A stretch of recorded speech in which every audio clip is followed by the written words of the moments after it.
What up, y'all? So my raffle's still going on. Just a few more days to enter. Make sure y'all go sign up before it's too late. Um, so I'm picking two people to win 3 free months of coaching, online fitness coaching. So if you got some goals you're trying to hit, you can lose, or if you're trying to lose weight or whatever you're trying to do, you can get a lot of progress out of those 3 months. So you better sign up now. It ends on the 26th, so you don't grab very much time left to sign up. Um, anything? Oh yeah. Also make sure I go subscribe to my other channel. Um, Actually, I just did a video for that channel now. Before I did this video, I'll show you a preview real quick. Take a second, check it out, see if you like the content. And if you do, just go subscribe. I'm gonna start uploading pretty soon. Anyways, but one thing too, they're gonna have to realize is, and one thing you might realize eventually too, it's made me feel a lot better once I realized this, because I said initially when people try to copy me, when I know it's not like out of just admiration or something like that, genuine admiration. I know it's out of hate and spite. It does annoy me initially, but once I realized this, it kind of helped. One thing to realize about this is people that's gonna copy you and stuff like that. There's gonna be certain things they're not gonna be able to copy, no matter how hard they try. There's certain things they just not gonna be able to match. Um, for one, they lack the depth of knowledge as far as knowing why you do everything. Like they don't necessarily know why you do every single thing. They can only speculate. You know more than anything, like why you do certain things. Versus them, they might pretend like they know. That's all they can do is pretend they know. They try to act like they got you figured out and stuff like that. That's a lot of times that's driving them. They don't know why you do every single little thing you do. I know with me especially, I'm big on details. So like every little thing I do has an intention to it most of the time. All right, welcome back. So, anyways, let's talk about. Dang, what the hell? Anyway, sorry about that. This thing popped up. Let's talk about. I had two topics I was kind of in my head going back and forth about a little bit, but this I'm gonna just talk about this one. Let's talk about how with the intuitive bias. Just a little bit more about the intuitive bias. I've noticed with the intuitive bias, what comes with that too, people try to make it seem like there's such a huge distinction between sensing types and feel and not feeling sensing types and intuitive types all the time.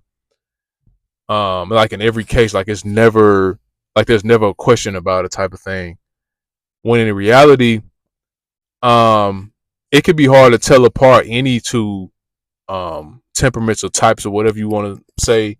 You compare two, it can be hard to tell them apart in any situation just because everybody's different and depending on the person, they might have different things about them that throw you off. So by this, I mean like you get so many intuitives. Like if I ever bring up that somebody could be a sensor or an intuitive type, and that it could be hard to tell them apart. A lot of times, what I get from people is this like sort of reaction where it's like they get disgusted, like, "Oh, I could never be compared to a sensor type of reaction," and they'll try to exaggerate, make it seem like sensors and intuitives are so far apart and they have no similarities when in reality, like I just said, it's plenty of similarities. And you can compare functions a lot of times. Um, a lot of times they can be really actually it's very hard to tell apart senses and intuitives in many cases. Um, Simply because perceiving functions can be really hard to tell apart. Whether people want to believe it or not, they are actually more hard to tell apart. I think a lot of times than judging functions. Um, Simply because perceiving functions are very sort of go with the flow in its stuff like that. So there's not as many like strict distinctions as is in judging functions. Um, Now I think especially for the extroverted perceiving functions, NE and SE, they look identical in some cases. Whether people want to admit it or not, SE extroverted sensing and extroverted intuition looks identical in some cases. You can get two people like a I know most common for me in my experience, ENFPs and ESFPs tend to look identical. You can get an ESFP and ENFP, and they will like on paper. I mean, like if you wrote down like a lot of the, let's say if you just try to list out the traits of these two people, they would probably have a lot of identical traits, even though they're two completely different dominant functions. They will have so many similarities. It happens all the time. So this happen when this happens, a lot of times people tend to mistype others. You know what I'm saying? They tend to it causes them to mistype, but because they'll think like, oh, there's no way they could. So they'll try to lean on one or the other too much, but instead of considering the fact that they could be either or. You know what I'm saying? So they would lean too much on one. Like you get ENFPs for us. I'm just using these as an example because I think these are the two most obvious ones. But like you'll get ENFPs who are very popular, kind of like how you expect the ESFP to be. They could be kind of ditzy and popular and have a lot of friends and things like that. And some may even be in the sports. You know what I'm saying?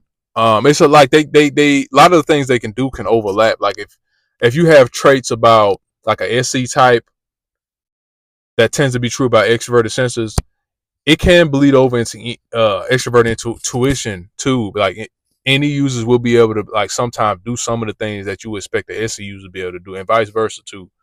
Like you might get ESFPs that are, I'm trying to think, that you might consider charismatic and things like that, and they could be goofy and funny and stuff like that. You'll get ESFPs that look like that on the surface. Keyword on the surface. You get stuff like this all the time with the perceiving functions, especially. I'm not saying that judging functions can't get this too, because really all the functions can be mistaken for each other in some cases because everybody's different and they show up in different ways when they're using their functions. But I know that, well, yeah, pretty much. But like when it comes to intuition and sensing, it can look so similar. Like, what do y'all want to admit? I think it's like people just trying to distance themselves from sensing. Like that, it's like nobody wants to be considered a sensor, so everybody wants to distance themselves from it. So they'll be like, "Oh, it's no way that you can mistaken a sensor for an intuitive and things like that."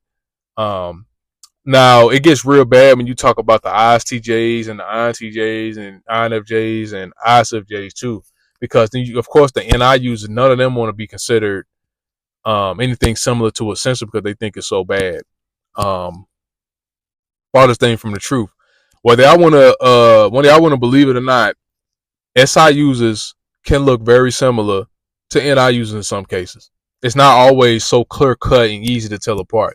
You know, people say this a lot, but you got to understand, it depends on the situation. You might only be referring to the instances you know where they are easy to tell apart and refusing to acknowledge the ones where they are hard to tell apart because of bias a little bit. Because, you know, everybody hates the SI users.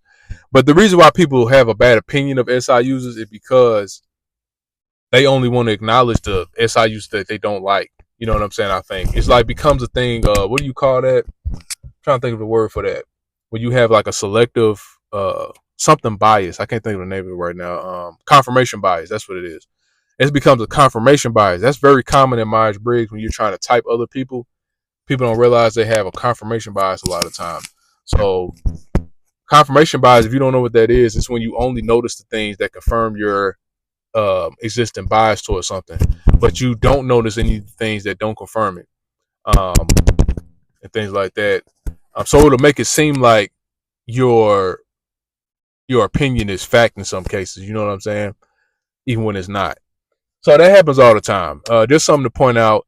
Sensors and like to put it all into one. Uh, Kind of summarize what I just talked about. Sensors and intuitives are not so easy to tell apart all the time, and they can look very similar in some cases. Um, Now, with that being said, that's going to force some of you guys to look and be like, well, maybe sensors and intuitives are equal. I think that's another thing too. Another aspect of it too is people want to do that, make create this huge distinction because they want to make it seem like intuitives are so much better than sensors. You can't compare us to sensors, even though most of these people are probably mistyped and they probably are sensors themselves. But that's a whole other topic. Some of y'all need to humble yourselves. Stop belittling people, trying to use Myers-Briggs to belittle people and things like that.